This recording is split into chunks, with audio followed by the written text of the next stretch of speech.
In April of 1841, Silas Rutledge made an announcement that shocked even the cruelest plantation owners in South Carolina. He was placing his daughter, Catherine, a 28-year-old woman weighing over 260 pounds, under the complete authority of an enslaved man named Ezekiel Cross. Not as a nurse, not as a companion, as her owner in every way that mattered except on paper. The white society of Colleton County was scandalized, but they had no idea what Rutledge was truly doing or what Ezekiel Cross would do to Catherine over the following months. By November, Catherine's body had changed in ways no one could explain. 13 men were dead, and Cypress Grove Plantation was nothing but ash. What really happened between that enslaved man and the plantation owner's daughter? What did he do to her that terrified everyone who witnessed it? Before we uncover the disturbing truth, subscribe, hit that bell, and comment your state below. Now, let me take you back to where it all began.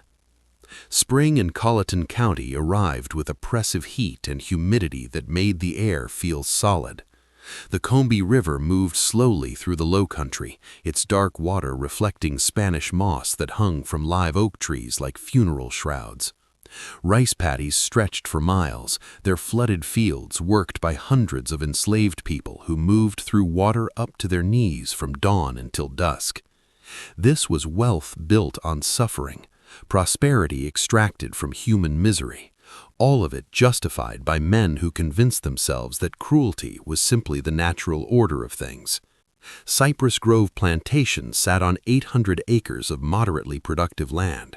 Its owner, Silas Rutledge, was not quite part of the county's elite, but desperately wanted to be.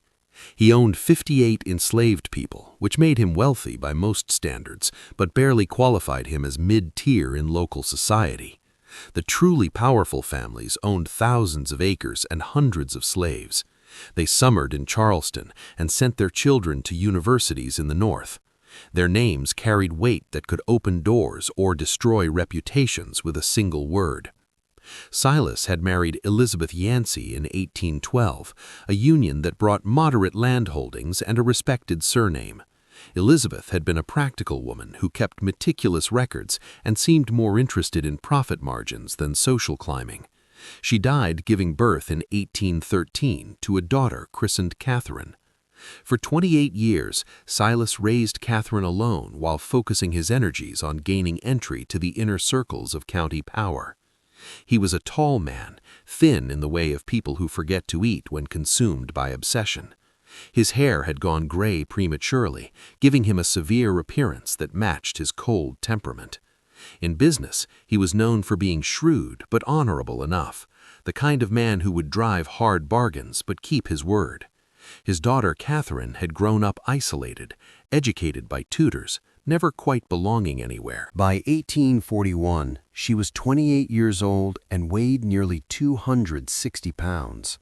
Her body was swollen from years of medications prescribed by doctors who diagnosed her with hysteria and female nervous disorders. She suffered violent fits where she would scream and throw objects. She had attacked her father with a letter opener the previous year, leaving a scar across his left hand. The white society of Colleton County whispered about her with false sympathy. Poor Silas Rutledge, burdened with a mad daughter. What a shame. She had been such a pretty child. None of them knew the truth. None of them knew what Catherine had witnessed when she was 12 years old, or that her madness was not madness at all, but a rational response to living with monsters. The letter arrived on April 7th, delivered by private courier. Silas opened it in his study, expecting business correspondence. Instead, he found 3 pages on expensive paper, sealed with red wax, bearing a symbol he recognized immediately. A scythe crossed with wheat stalks, the mark of the Brethren of the Harvest. The Brethren, 13 men who gathered in darkness to perform rituals they believed strengthened the land through blood sacrifice. They mixed old European traditions with beliefs borrowed from enslaved people who understood spirits and power. They believed the strong were meant to consume the weak, literally when necessary. Silas had been initiated in 1822. He had attended perhaps 40 gatherings over 19 years, participating in rituals that ranged from disturbing to monstrous. The letter informed him he was in debt, $12,000 borrowed over years of gambling losses and failed investments, an impossible sum. Repayment would require selling most of his land and all his slaves, destroying everything he had built. But the letter offered an alternative, a demonstration of commitment from members in difficult positions. Silas would take his daughter Catherine and place her under the complete authority of one of his enslaved men, not temporarily, not as punishment, as a genuine transfer of responsibility lasting 1 full year. The enslaved man would have total control over her person, her daily activities, her treatment. Silas would announce this publicly at a gathering of the county's prominent families, explaining it as an extreme medical measure for his daughter's condition. The humiliation would be absolute. In a society where white women were supposedly precious and protected above all others, Silas would be declaring his daughter worth less than his property. But if he agreed, his debt would be forgiven, and the brethren would provide financial support to restore his position. Silas sat in his study for hours that night. He thought about his options. Bankruptcy would destroy him completely.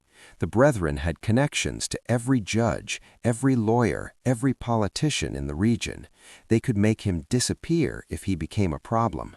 Or he could sacrifice his daughter's dignity to maintain his own position, the choice society had trained him to make: property over people, power over morality. He wrote his acceptance by candlelight and sent it before dawn.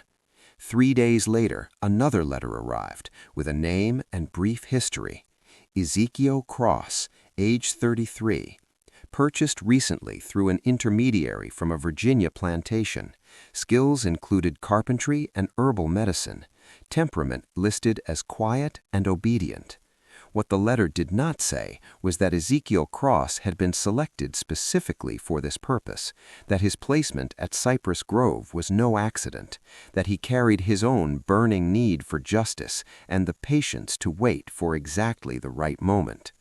Ezekiel arrived on April 13th in a wagon driven by a slave trader named Henderson. The wagon pulled directly to the main house, unusual since most slave transactions happened near the barns. Silas came out onto the porch, shading his eyes against the morning sun. In the wagon bed sat Ezekiel. The first thing Silas noticed was his eyes. Most enslaved people kept their gaze down as a survival mechanism, but Ezekiel looked directly at Silas, his expression calm and assessing. It made Silas deeply uncomfortable. Ezekiel was tall, perhaps 6'2", with broad shoulders and lean muscle from a lifetime of hard labor. His skin was unmarked by whipping scars. His clothes were simple but clean. His hands were large and calloused, but his fingers had a precision that suggested skilled work rather than just brute force. Henderson climbed down and handed papers to Silas. Ezekiel Cross, as requested. Previous owner said he was quiet but capable. Your associates want you to know this one was carefully selected. Silas barely glanced at the papers. He addressed Ezekiel directly. You understand why you are here? Yes, sir. Ezekiel's voice was deep and measured, with a slight Virginia accent. My daughter is unwell. You will be responsible for her care. Doctors have failed. You claim knowledge of herbal treatments. My grandmother was a healer, sir. She taught me before I was sold. The transaction completed quickly. Ezekiel was shown to a small cabin near the main house, separate from other slave quarters. He was given basic supplies and told his duties would begin the next day. He was informed that his sole responsibility was Catherine's care, and failure would have severe consequences. Ezekiel nodded and said yes, sir, when required. Then he was left alone. For the first time since arriving, he allowed his expression to change. His jaw unclenched slightly, his shoulders relaxed. He sat on the bed and pulled from inside his shirt a small cloth bundle.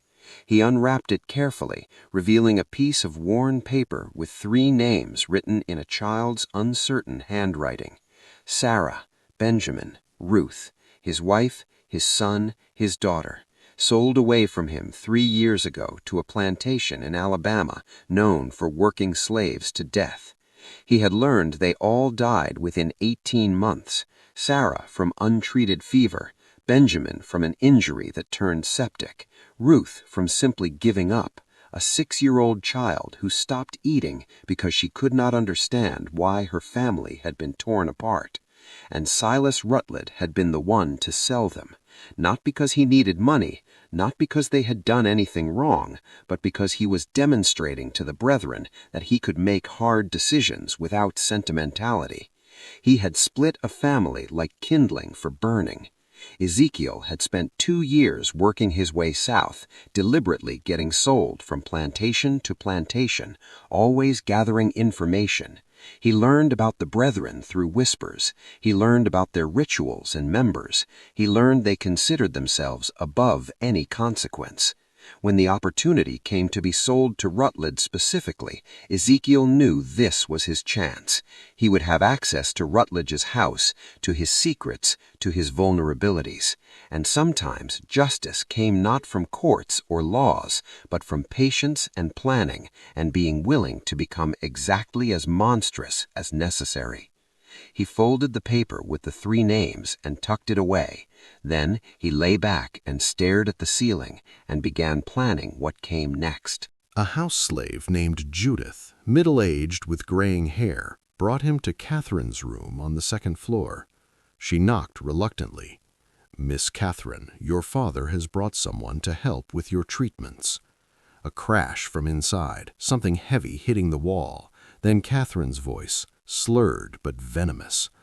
"I do not want more treatments. Send him away."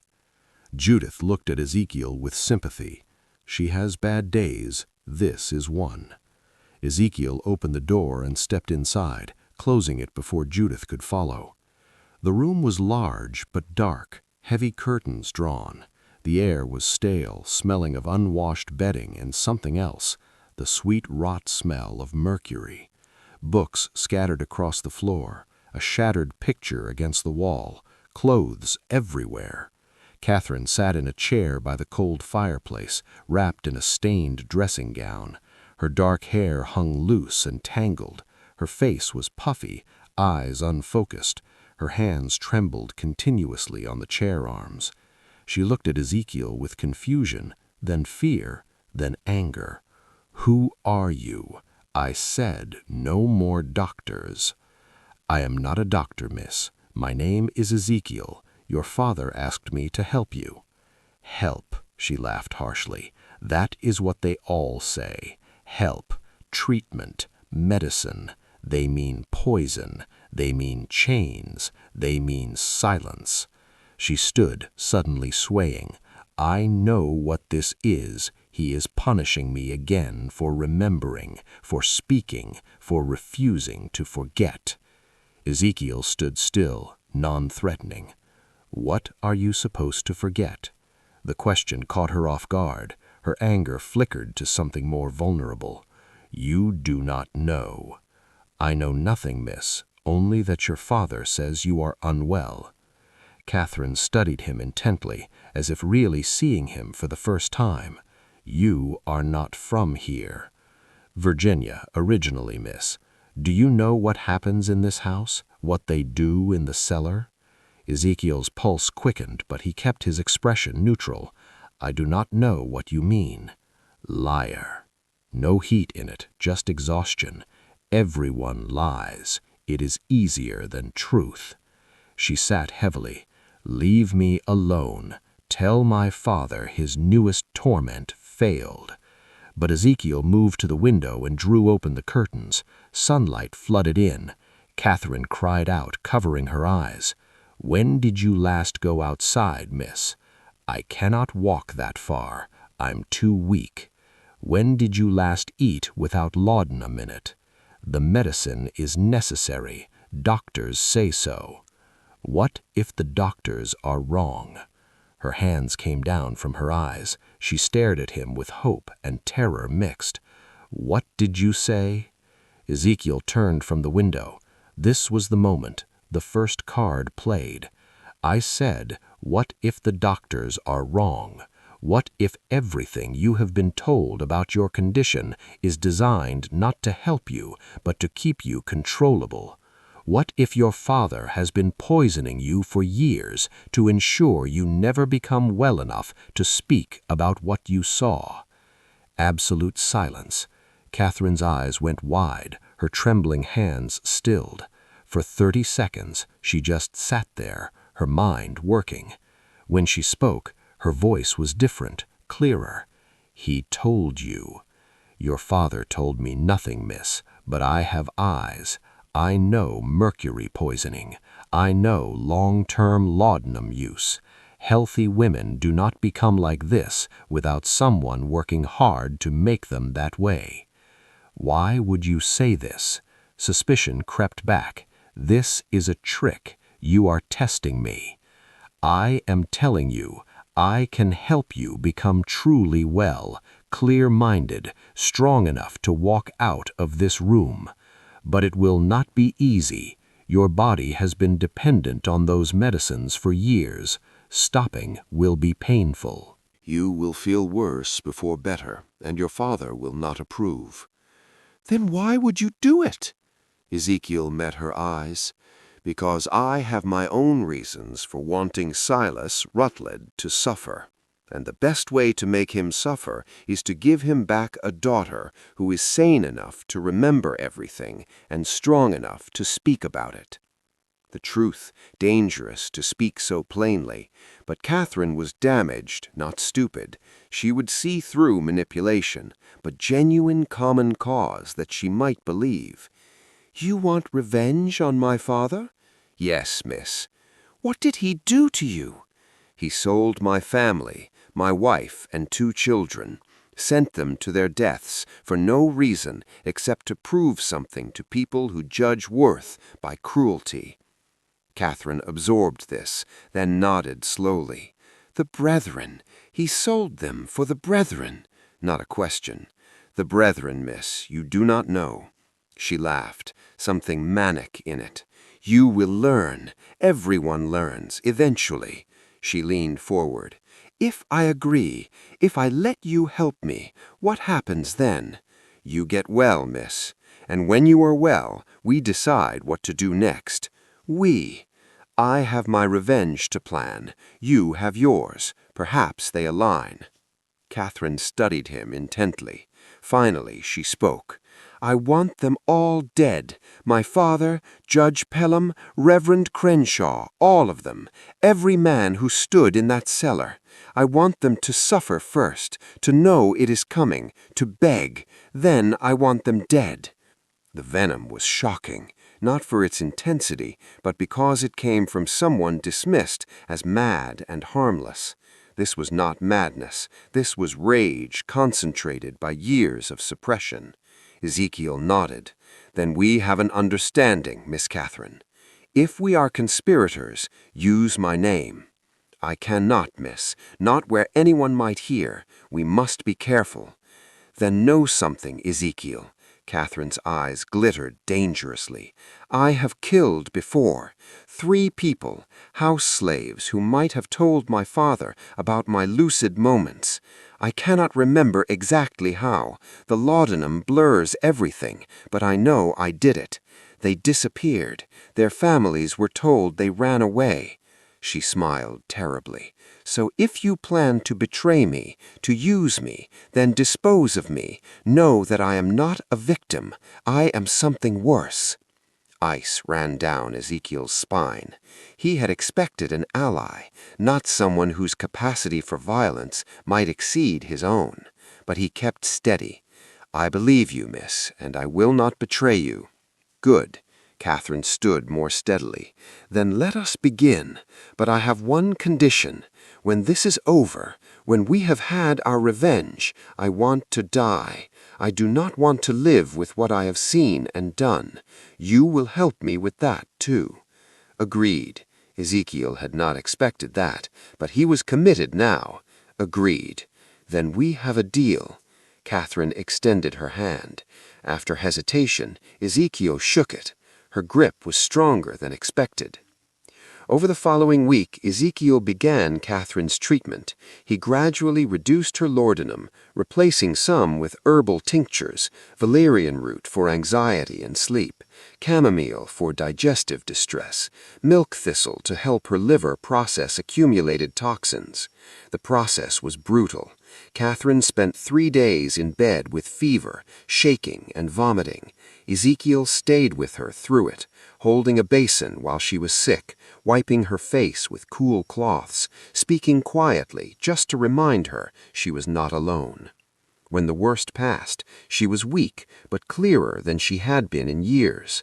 The constant tremor decreased. Her speech was less slurred. She could focus on reading.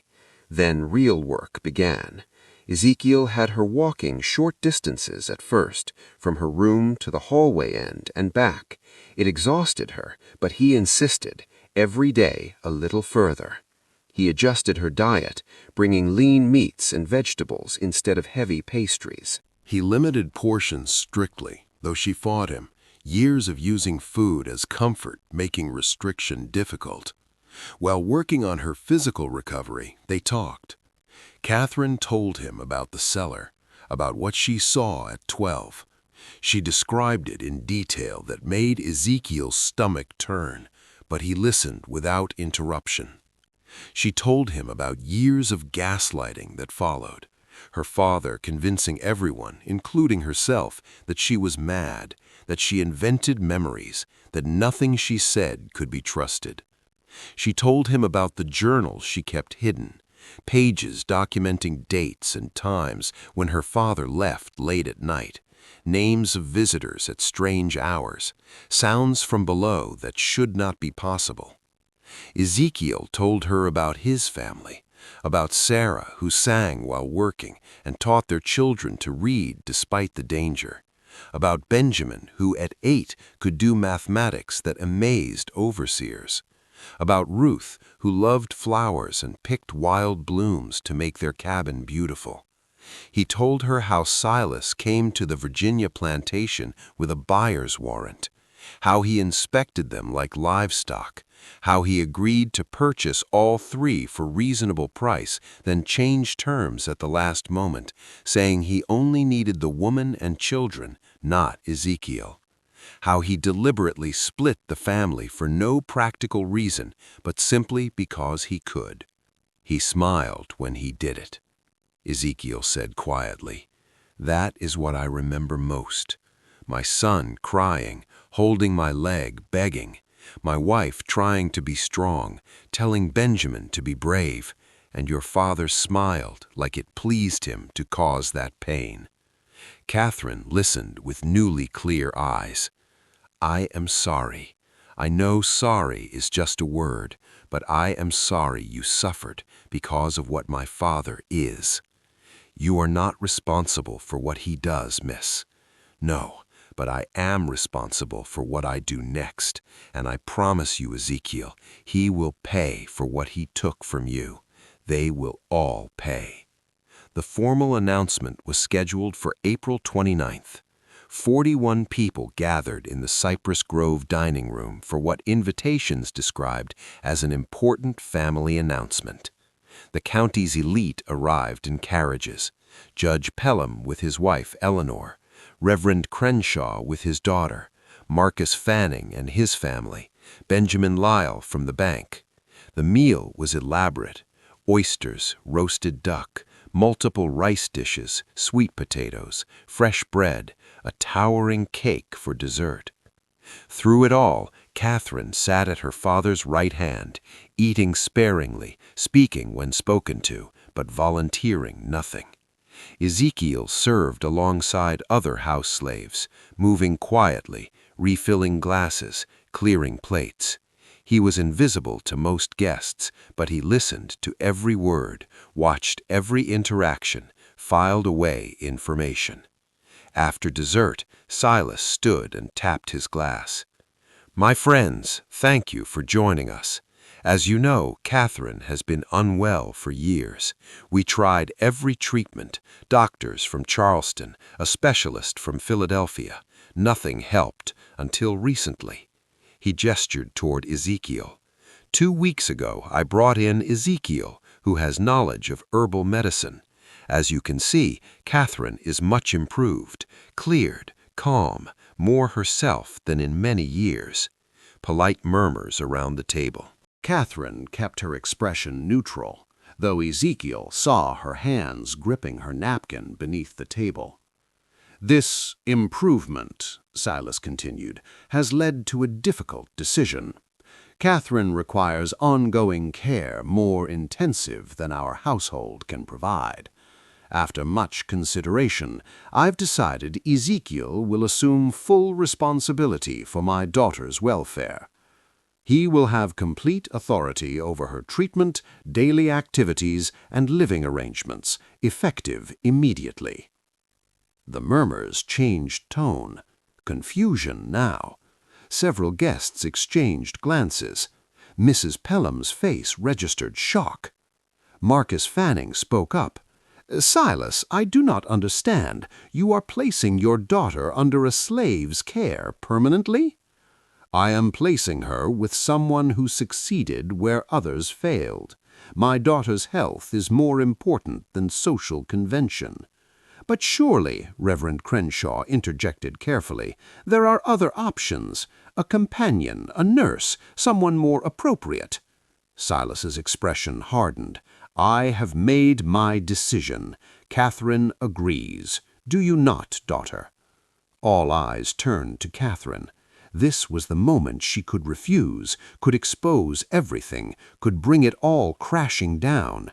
Instead, she smiled, small, controlled, revealing nothing. "I trust my father's judgment. Ezekiel has been kind, and his treatments help. I am content with this arrangement." Perfectly delivered, but Ezekiel saw what others did not, saw her knuckles white on that napkin, saw the flash in her eyes, promising violence. She was playing the required role, the obedient daughter, but inside she was screaming. The evening passed in awkward conversation. Some guests left early, others stayed to speak with Silas privately, asking questions they did not want public. Ezekiel caught fragments. "Are you certain this is wise? What will people say? The brethren will not approve of this becoming public." That last from Judge Pelham, spoken low near the study. Silas's response was too quiet to hear, but whatever he said made Pelham nod and clap his shoulder. By midnight, all guests had departed. Catherine retired to her room. Silas went to his study. Ezekiel helped with cleanup, then made his way upstairs. He knocked softly on Catherine's door. "Come in." She sat by the window, still in her dinner dress, looking out at dark grounds. She did not turn. "It is done, then. I am officially your responsibility. Property of property. How absurd." "How are you feeling, miss?" "I want to burn this house down with everyone in it. But we must be patient. Is that not what you tell me?" "Yes, miss. I agreed because I want them to feel secure. I want them to think this is just my father's eccentricity. I want them to forget about me while we work." She turned to look at him. "Did you see their faces? The disgust, the pity. They think I am pathetic. They have no idea what we are planning." "And what exactly are we planning, miss?" Catherine moved to her dresser and pulled out a wooden box. Inside were papers covered in her handwriting. "I have been documenting everything I remember for years." Dates, names, ritual descriptions coded so it looks like nonsense if found.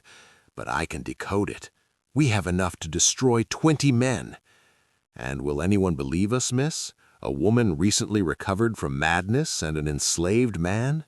No, which is why we need proof. They cannot dismiss. Real physical evidence. She pulled out one specific page.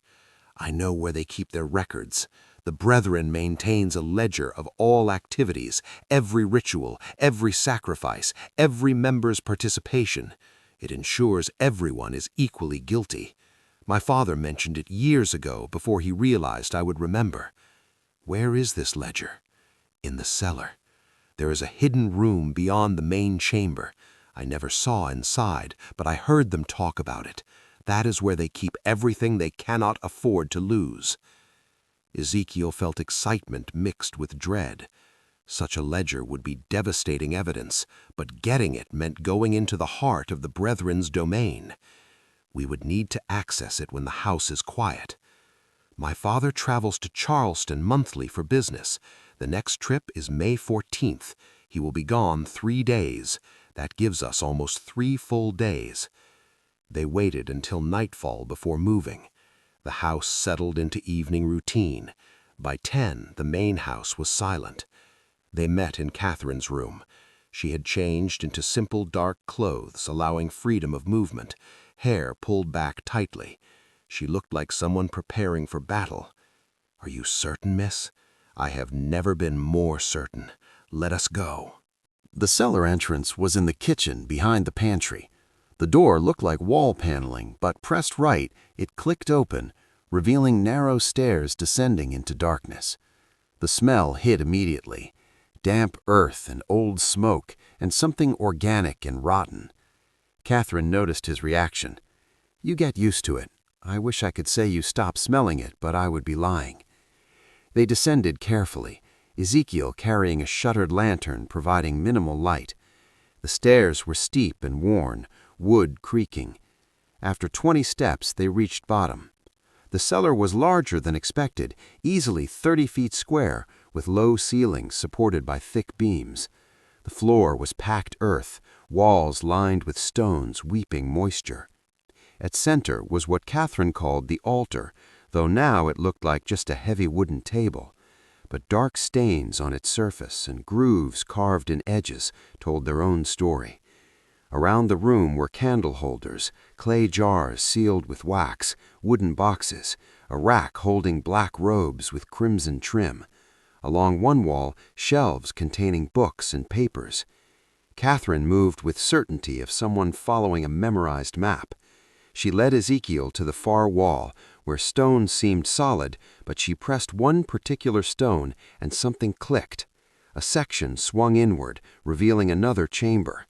This room was smaller, 10 feet square, and here the Brethren kept its secrets. The ledger sat on a wooden stand in the center, massive, 2 feet tall and 18 inches wide, bound in dark leather with metal clasps. Next to it were smaller journals.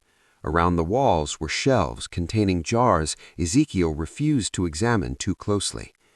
"There," Catherine whispered, pointing, "that is what we need." Ezekiel moved to the stand and opened the book carefully. Pages were thick parchment, covered in meticulous handwriting, names and dates going back to 1800. Ritual descriptions written in clinical detail, like scientific experiments rather than atrocities. He began reading, and with each entry his horror deepened. These men had not just committed occasional violence, they made it systematic. Regular gatherings every 6 weeks, rituals timed to agricultural cycles, believing blood fed land. They had killed at least 37 people over the years, probably more. Mostly enslaved people, but also poor whites, indigenous people, anyone vulnerable. And notes about consumption. They had not just killed, they had eaten. Pieces of victims prepared specific ways, consumed during ritualistic meals they believed transferred power. "Dear God," Ezekiel whispered, "this is worse than I imagined." "I tried to tell you." Catherine's voice was flat. "I watched them when I was 12. I watched them cut pieces from that woman on the altar. I watched my father raise a goblet and drink. Then I spent 16 years being told I was insane, that I imagined it all. But I knew. I always knew." Ezekiel turned pages, looking for entries about his family. He found them in October 1838, 3 lines. "Purchased family unit from Virginia. Woman, Sarah. Children, Benjamin and Ruth. separated from mail to demonstrate resolve, sent to Alabama contact, payment received. 3 lines. That was all his family's destruction merited. "We need to take this," Ezekiel said, voice tight with rage. "No," Catherine's hand on his arm. "If we take it now, they will know immediately. We need to copy the most important entries first." She was right, but Ezekiel wanted to burn everything. But revenge required patience, required being smarter than the enemy. They spent 3 hours working. Catherine had brought paper and ink. She copied entries about specific rituals, focusing on ones naming current members. Ezekiel documented victims, creating a list of names and dates that could potentially be cross-referenced with other records. Exhausting work made worse by the content. Several times Ezekiel had to stop, hands shaking too badly. Once, Catherine left the chamber entirely, overcome by memories. But slowly, methodically, they built their case. Page after page of evidence. They were so focused neither heard footsteps on the cellar stairs. First indication something was wrong was when light flared in the outer chamber, lantern light much brighter than their single lamp. Ezekiel looked up sharply, blood going cold. Silas Ruddled stood in the doorway, flanked by 2 other men. Behind them, at least 4 more figures in the main cellar. "I must admit," Silas said calmly, "I am impressed. I did not think you would find the inner chamber." Catherine stood slowly, placing herself between her father and Ezekiel. "You were supposed to be in Charleston." "I was supposed to be, but I never trusted your miraculous recovery, so I made arrangements. I left this morning, yes, but I returned this afternoon and watched the house all evening, waiting to see what you would do." He stepped into the chamber, the 2 men blocking the exit. "Did you really think I would not anticipate this? That I would not prepare for the possibility you might remember, might seek revenge?" "You have been poisoning me for 16 years, Catherine's voice steady despite everything. "And you expect me to simply accept that?" "I expect you to understand it was necessary. You saw something you should not have, a child. You could not understand. I could not allow you to destroy everything. I was 12, and I watched you murder a woman and eat her flesh. That was not fear, Father. That was a reasonable response to witnessing evil." Evil. Such a simple word. Silas moved further into the room, eyes moving between Catherine and Ezekiel. "And you, using my daughter to get to me, filling her head with ideas of revenge." Ezekiel said nothing, calculating distances and odds. 7 men against 1, with Catherine in no condition to fight. The situation looked hopeless. Silas seemed to read his thoughts. "Do not do anything foolish. I do not want to hurt either of you, not permanently, but I cannot have this rebellion continuing." He gestured to the men behind him. "Bring them upstairs. We need to discuss what happens next." They were taken to Silas's study and locked inside together. The room was windowless, except for 1 high transom, impossible to reach. The door was heavy oak, locked from outside. As soon as they were alone, Catherine moved to Ezekiel. "Are you hurt?" "No, miss, but we are in serious trouble." "Yes, but not as much as you think." She pulled something from inside her dress, the papers they had been copying. "I managed to keep these. He did not search me. Too confident." "That will not help if we are dead." "We are not going to die. Not tonight." Catherine's eyes were calculating. "My father will want to resolve this without killing me if possible. I am still his daughter, his blood. That gives us leverage." Over the next hour, they heard arrivals, voices in the hall, men gathering. The brethren was assembling. Finally, the door opened. Marcus Fanning stood there, face grim. "They are ready for you. Come peacefully, and you will not be harmed." They were led down to the cellar again. This time, the main chamber had been transformed. All 13 brethren members present, dressed in ritual robes. Candles burned in every holder. The altar was draped with crimson cloth. 13 chairs arranged in a perfect circle, all occupied except Silas's at the altar's head. Ezekiel and Catherine were positioned in the circle's center, forced to stand facing Silas. The other members watched with expressions ranging from curiosity to hostility. Silas removed his hood. "Brothers of the harvest, thank you for coming on short notice. We face a crisis." My daughter and her associate discovered our inner chamber. They saw the ledger. They were copying entries when I interrupted them. Judge Pelham spoke up. "Then they must be silenced permanently. This is not complicated." "I disagree." Silas held up a hand. "My daughter is blood. I cannot simply dispose of her without exhausting other options." And the man represents an opportunity. "What opportunity?" Reverend Crenshaw asked. "To test something I have long believed, that a person can be drawn into our work through their own actions if framed correctly." Silas turned to Ezekiel. "You want revenge on me. You want to destroy me for what I did to your family. I understand that. But what if I offered you a different kind of revenge, a more meaningful one?" "I do not understand," Ezekiel said carefully. "I am offering you membership, not as an equal. The Brethren does not accept men of color as full members, but as an associate. You would attend our gatherings, participate in rituals, and in exchange, I would give you what you want most. My family is dead. You cannot give me what I want. No, but I can give you revenge against the people who killed them. The plantation owner in Alabama who worked your wife and children to death. His name is Edward Gaines. He is not part of the Brethren. He has no protection from us.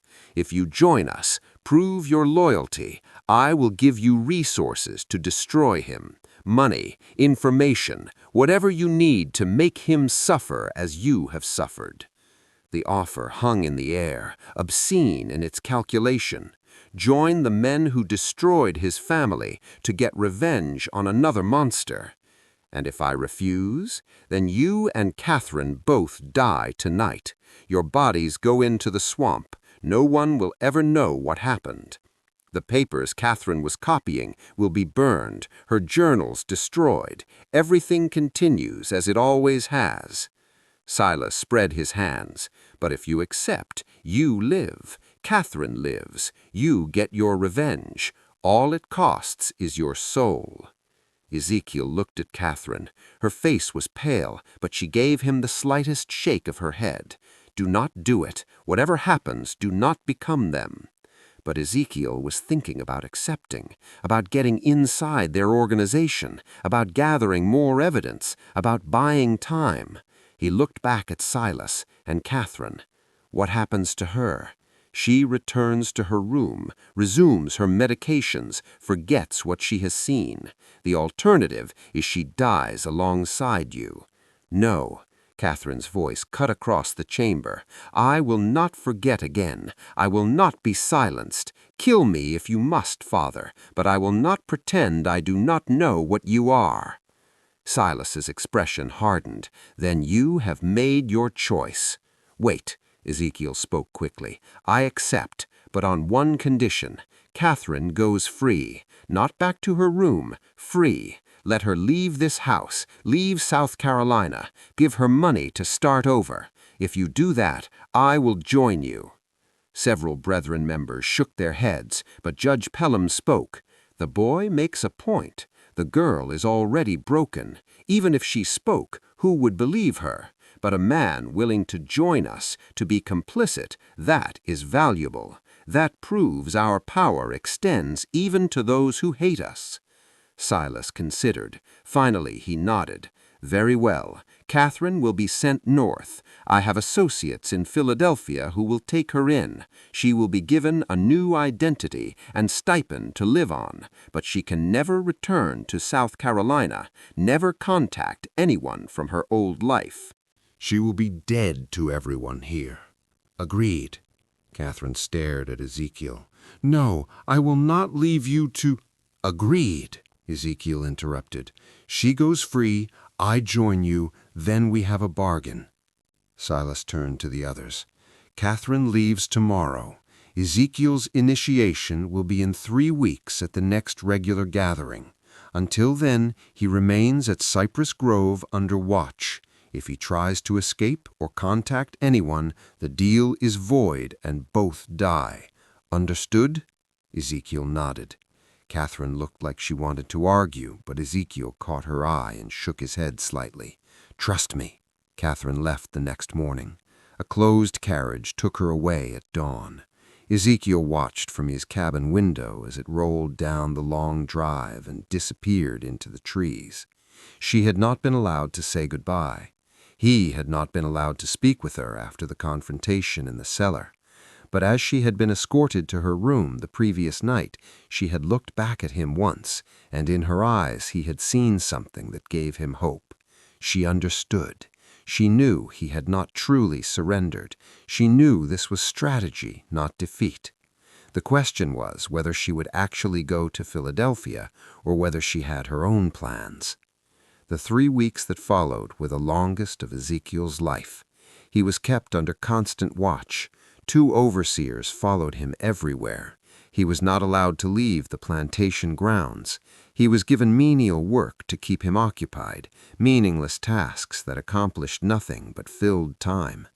But he was also given access to the main house, to the study where Silas kept his papers, to the cellar where the next gathering would take place. They were watching him, yes, but they were also testing him, seeing if he would try to escape, seeing if he would attempt sabotage. Ezekiel did neither. He played the role of defeated man who had made a pragmatic choice for survival. He was quiet, obedient, asked no questions, caused no problems. But he was observing everything, learning the routines of the house, noting which slaves could be trusted, which overseers were cruel, which brethren members visited regularly. He was building a mental map of how everything worked, looking for weaknesses. And at night, alone in his cabin, he thought about what was coming.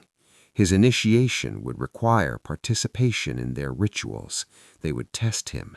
They would want to make him complicit in something horrible, so he could never expose them without destroying himself. He thought about how far he was willing to go, what lines he would not cross even for revenge, whether there was any act so terrible that justice did not justify it. He did not have good answers to those questions.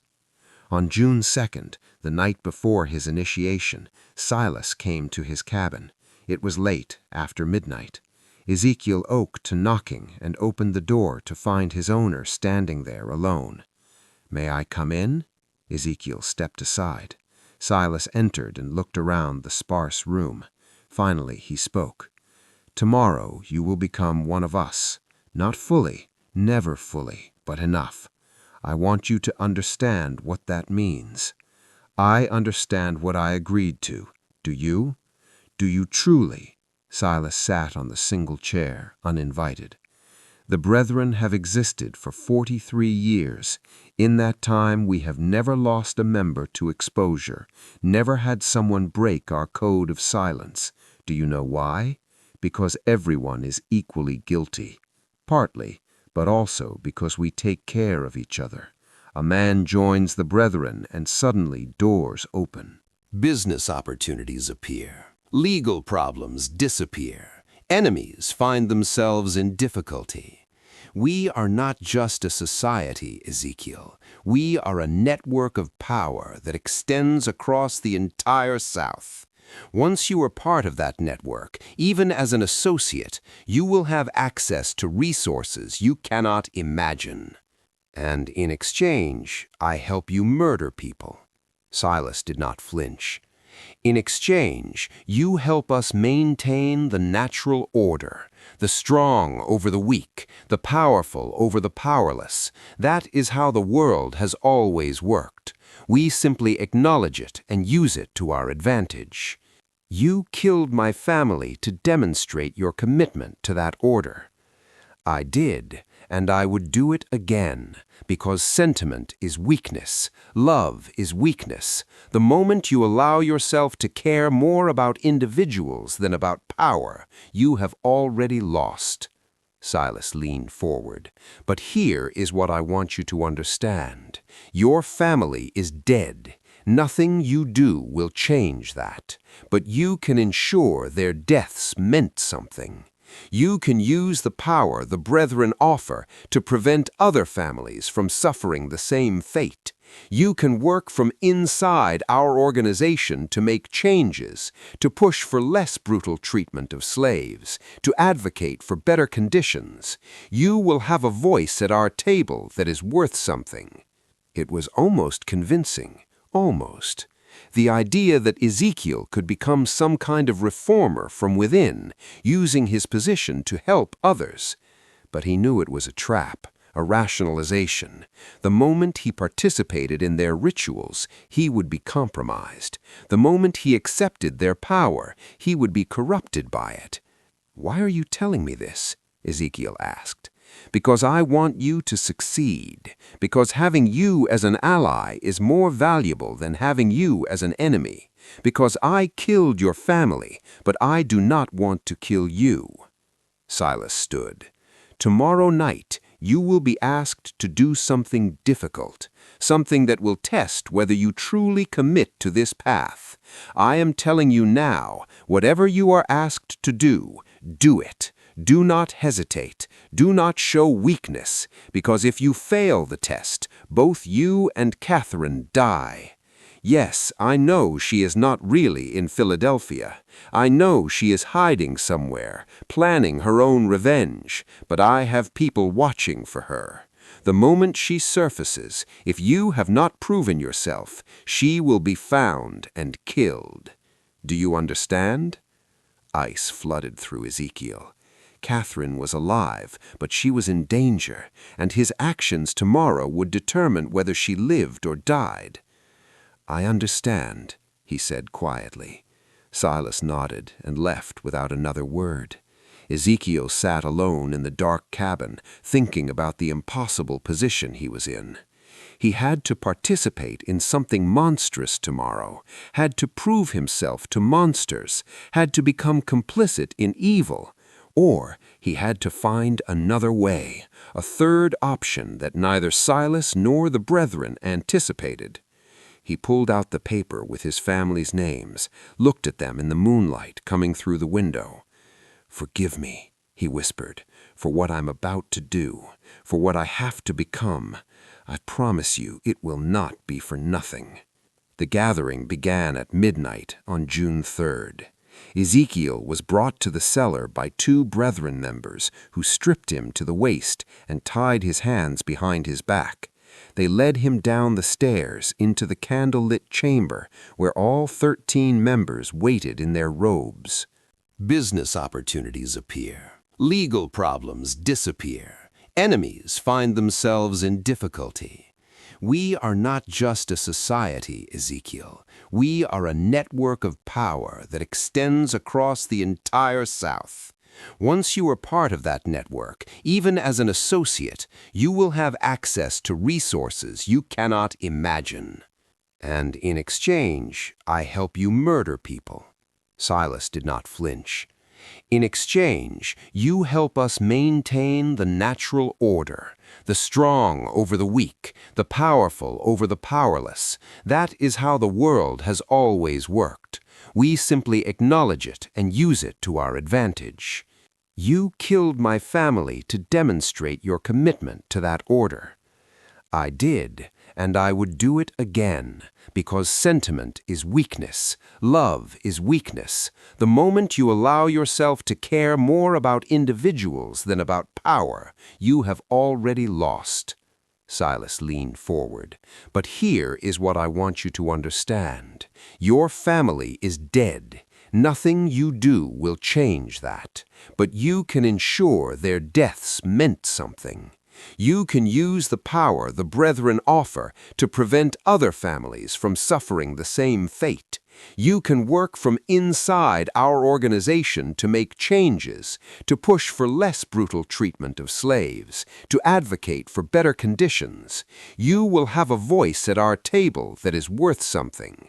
It was almost convincing, almost. The idea that Ezekiel could become some kind of reformer from within, using his position to help others. But he knew it was a trap, a rationalization. The moment he participated in their rituals, he would be compromised. The moment he accepted their power, he would be corrupted by it. "Why are you telling me this?" Ezekiel asked. "Because I want you to succeed. Because having you as an ally is more valuable than having you as an enemy. Because I killed your family, but I do not want to kill you." Silas stood. "Tomorrow night, you will be asked to do something difficult, something that will test whether you truly commit to this path. I am telling you now, whatever you are asked to do it. Do not hesitate. Do not show weakness, because if you fail the test, both you and Catherine die. Yes, I know she is not really in Philadelphia. I know she is hiding somewhere, planning her own revenge, but I have people watching for her. The moment she surfaces, if you have not proven yourself, she will be found and killed. Do you understand?" Ice flooded through Ezekiel. Catherine was alive, but she was in danger, and his actions tomorrow would determine whether she lived or died. "I understand," he said quietly. Silas nodded and left without another word. Ezekiel sat alone in the dark cabin, thinking about the impossible position he was in. He had to participate in something monstrous tomorrow, had to prove himself to monsters, had to become complicit in evil, or he had to find another way, a third option that neither Silas nor the brethren anticipated.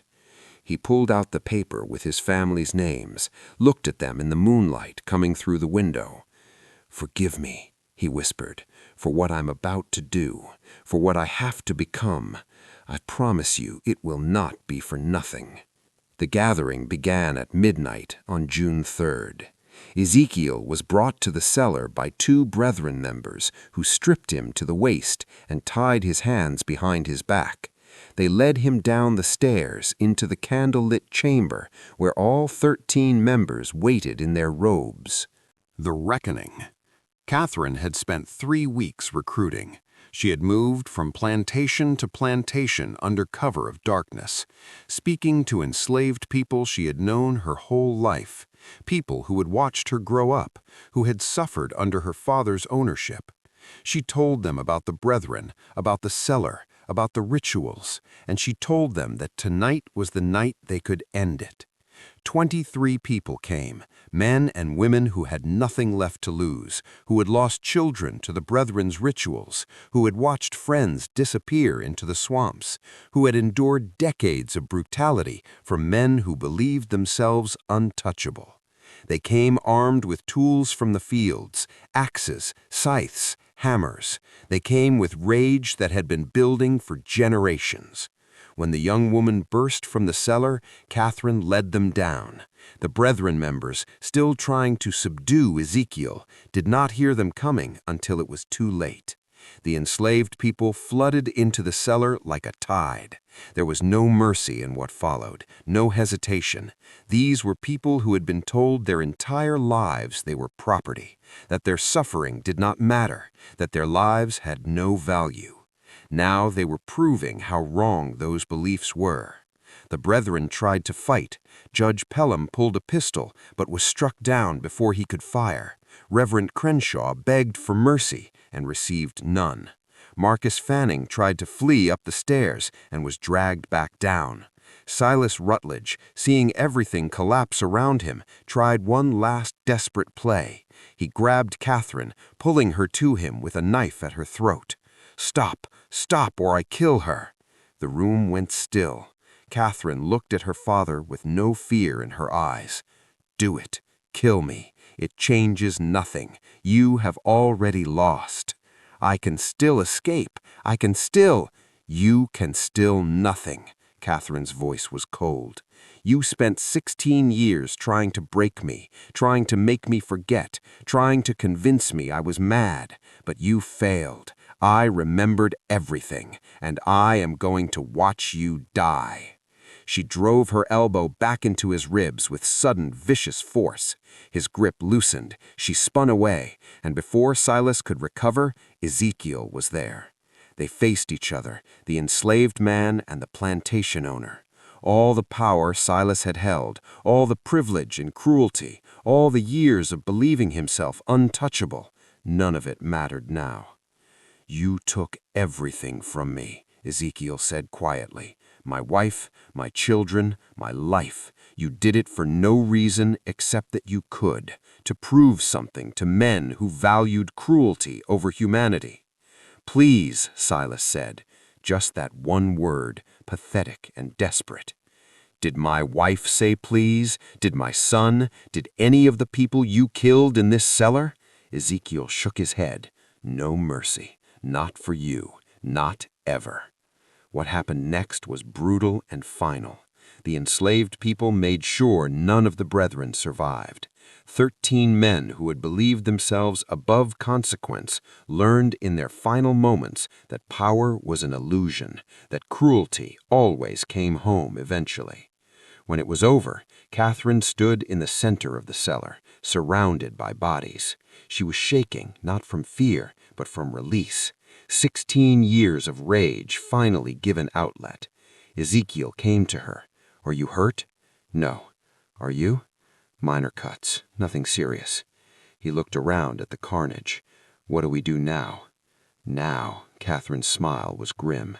"Now we burn it all. The cellar, the ledger, the evidence. We destroy every trace of what happened here." "But that evidence could prove what they did, could bring justice." "Justice?" Catherine laughed bitterly. Ezekiel looked around. "This is justice, the only kind we were ever going to get. If we try to take that ledger to authorities, what happens? We are hunted down and killed.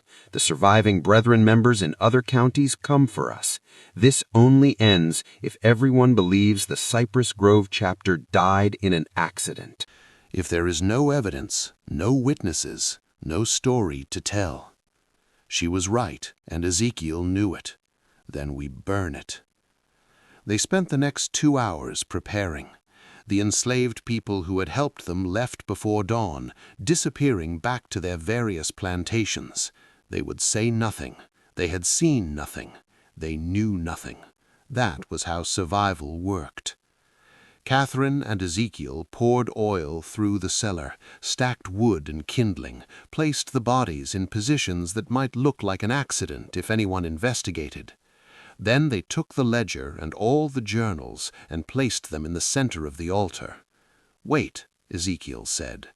He opened the ledger one last time and found the entries about his family. He carefully tore out those pages and folded them, placing them inside his shirt. "For them, so they are not forgotten." Catherine nodded.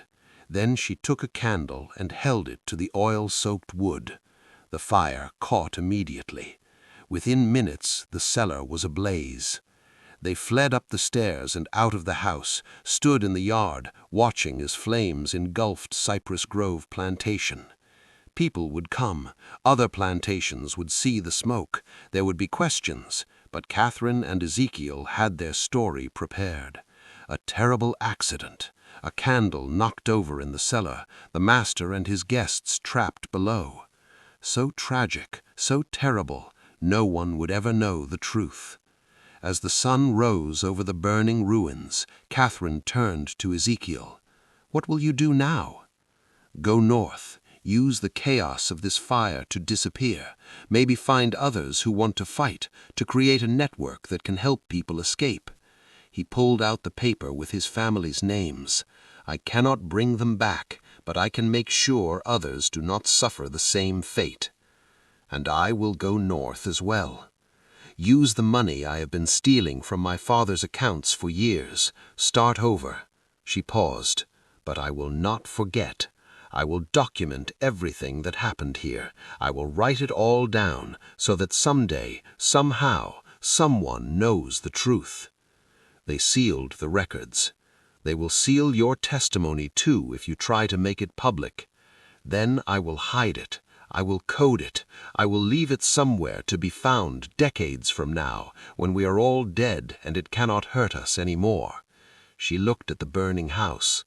The truth has a way of surfacing eventually, even when people tried to bury it.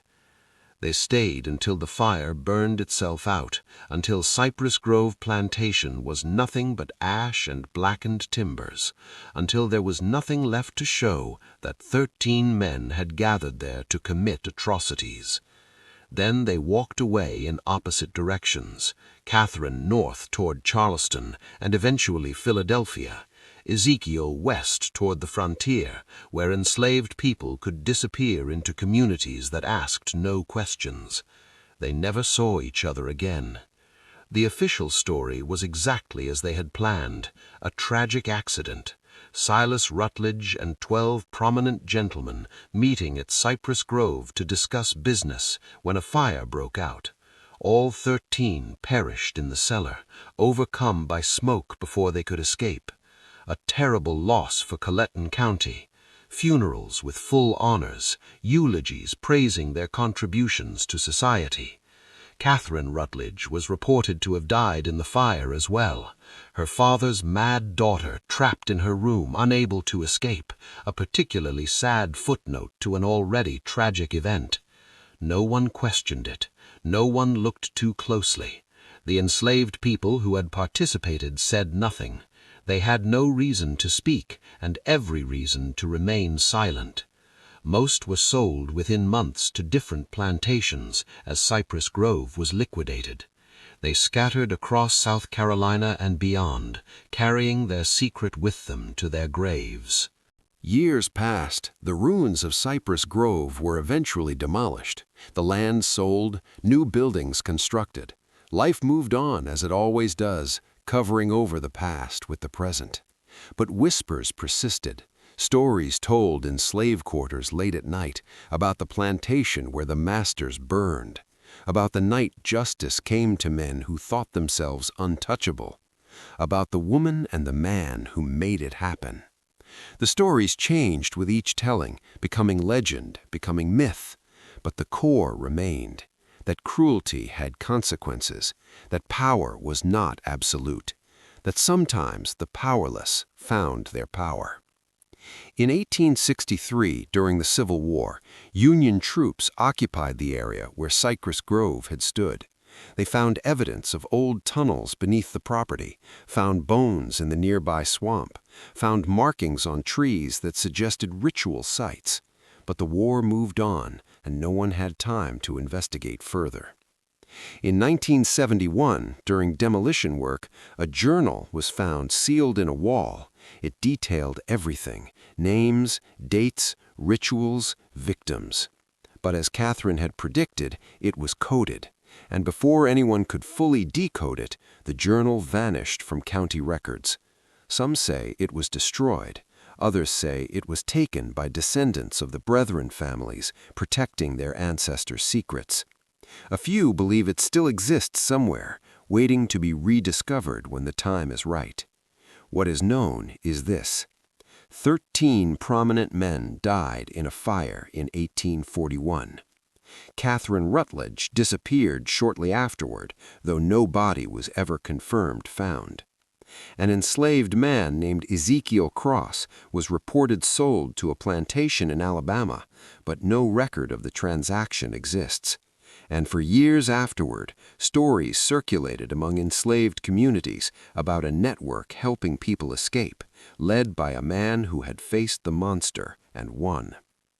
Whether those stories were true or just wishful thinking, no one can say for certain. But sometimes truth lives not in official records, but in the stories people tell, in the memories they keep, in the justice they remember, even when history tries to forget. This mystery shows us that power built on cruelty is never as solid as it seems, that secrets kept in darkness eventually find light, that the people deemed powerless often hold the most dangerous power of all, the power of witness, the power of memory, the power of refusing to forget. What do you think of this story? Do you believe everything was revealed? Do you think that journal still exists somewhere, waiting to be found? Leave your comment below. Years passed, the ruins of Cypress Grove were eventually demolished, the land sold, new buildings constructed. Life moved on as it always does, covering over the past with the present. But whispers persisted, stories told in slave quarters late at night about the plantation where the masters burned, about the night justice came to men who thought themselves untouchable, about the woman and the man who made it happen. The stories changed with each telling, becoming legend, becoming myth, but the core remained, that cruelty had consequences, that power was not absolute, that sometimes the powerless found their power. In 1863, during the Civil War, Union troops occupied the area where Cypress Grove had stood. They found evidence of old tunnels beneath the property, found bones in the nearby swamp, found markings on trees that suggested ritual sites. But the war moved on, and no one had time to investigate further. In 1971, during demolition work, a journal was found sealed in a wall. It detailed everything: names, dates, rituals, victims. But as Catherine had predicted, it was coded. And before anyone could fully decode it, the journal vanished from county records. Some say it was destroyed. Others say it was taken by descendants of the Brethren families, protecting their ancestors' secrets. A few believe it still exists somewhere, waiting to be rediscovered when the time is right. What is known is this: 13 prominent men died in a fire in 1841. Catherine Rutledge disappeared shortly afterward, though no body was ever confirmed found. An enslaved man named Ezekiel Cross was reported sold to a plantation in Alabama, but no record of the transaction exists. And for years afterward, stories circulated among enslaved communities about a network helping people escape, led by a man who had faced the monster and won. Whether those stories were true or just wishful thinking, no one can say for certain. But sometimes truth lives not in official records, but in the stories people tell, in the memories they keep, in the justice they remember, even when history tries to forget.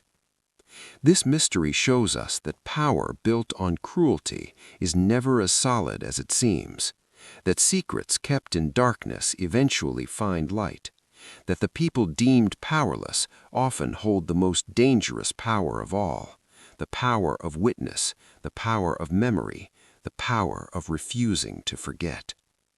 What do you think of this story? Do you believe everything was revealed? Do you think that journal still exists somewhere, waiting to be found? Leave your comment below. If you enjoyed this tale and want more dark historical mysteries like this, subscribe to Liturgy of Fear, hit the notification bell so you never miss a story, and share this video with someone who loves mysteries that blur the line between history and horror. These stories need to be remembered. These voices need to be heard. See you in the next video.